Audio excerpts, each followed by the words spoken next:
In this light on this evening è l'ultimo album degli Editors che abbiamo qua, Chris and Ed. Nice to meet you guys. Nice to meet you too.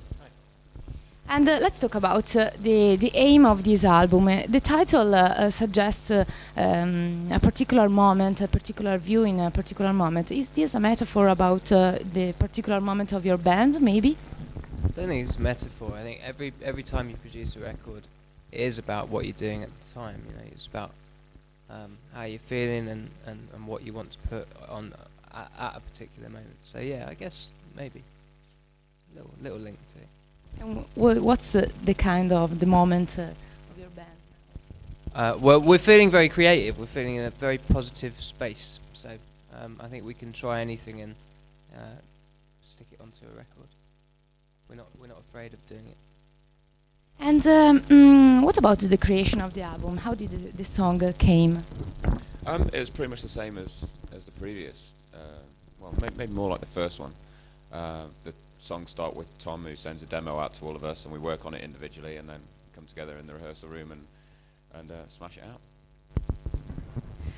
And you've worked for this album with Flood. What about working with him? He's one of the coolest people you'll ever meet. He's a slightly cantankerous old man, and he shares pretty much the same sense of humour as us, I guess. We wanted to get kind of weird, scary sounds onto a pop record, and I think we've achieved that.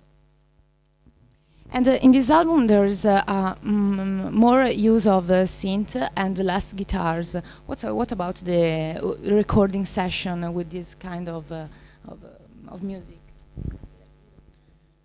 It's different.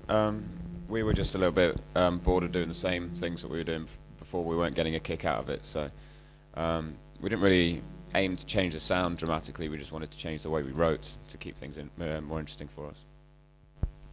And this is a dark record, but it seems that the dark life is not with a negative meaning. What's your opinion about this? No, it's not. I think we all like music that sort of attaches itself to something a bit nastier, the nastier side of life. You know, it's more interesting. You can't write songs about happy stuff all the time because it's just a bit tedious. So, yeah, we tend to write about we feel a bit dirty when we write our music. A bit dirty. And with this album, with some other from some other bands, that seems there's a little coming back of the new wave sound and the synth pop too. What do you think? Why? We don't really think about that. We just wanted to use different instruments and keyboards and stuff that might have come from a previous age, certainly, and they sort of bring back memories of maybe songs from a different era. But no, we tried to write stuff that we found interesting. That's simple as, really. And Papillion is the first single. What's the next? The second one? Second one is a song called You Don't Know Love. We've just had the video edit through for it as well, and I'm really happy with it. It's really cool video. It's going to look great. And the song Papillion seems to, also the video clip, gives the idea of escaping from what? That's the thing. No one knows. Escaping from whatever is troubling someone at the point in time. I've no idea what that video is about. It's just a load of guys running. And I read that you live in different cities, all of you.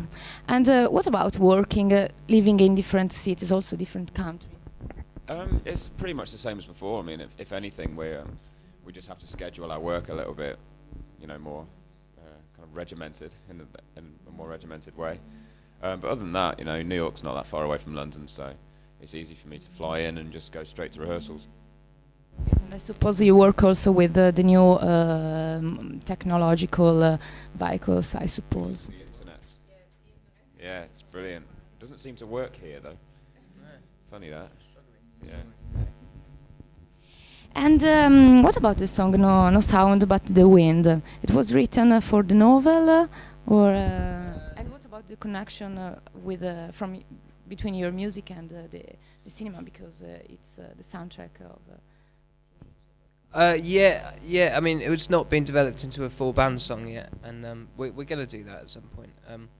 but the producers of New Moon, that Twilight sequel thing, they heard the demo and they really liked it. Thought it'd be good on their on their film, and it's nice to be connected with a soundtrack with such a good artist on it. You know, it's a really good looking soundtrack, so it doesn't cause us an issue at all. And what's your connection with art and literature? Did do art and literature inspire your music and your lyrics? Yeah, literature I think certainly inspires Tom's lyrics. I don't really, we don't have any input into what he writes about really. I think we'll keep it that way. But yeah, I mean that song, "No Sound But the Wind," was actually originally inspired by a Cormac McCarthy book, The Roads. So yeah, I guess he picks up on certain literature. Yeah. And do you think the new album in this light and on this evening is the best of your production, your career? I don't know. It's difficult to say. I reckon it's the most advanced thing that we've done. Yeah, but I don't know. They're all so different. They seem so different. They're from different eras. Just because something's technically a little bit more advanced doesn't make it better. But it's my favourite. And you play mostly, especially in the last years, in the big, huge festivals. Do you miss the little clubs? I suppose you played in the early years of your career. I don't know about you. No, I prefer these big places. Things seem to work a little bit more for us, you know, not just on stage, but like off stage as well, backstage. Everything's a bit like cleaner. Because we have to live here essentially. We have to live in the venue all day, so we have to do all of our things that we would normally do at home, and it would rather be nice than be horrible. So thanks a lot for your kindness, and have a good show this evening.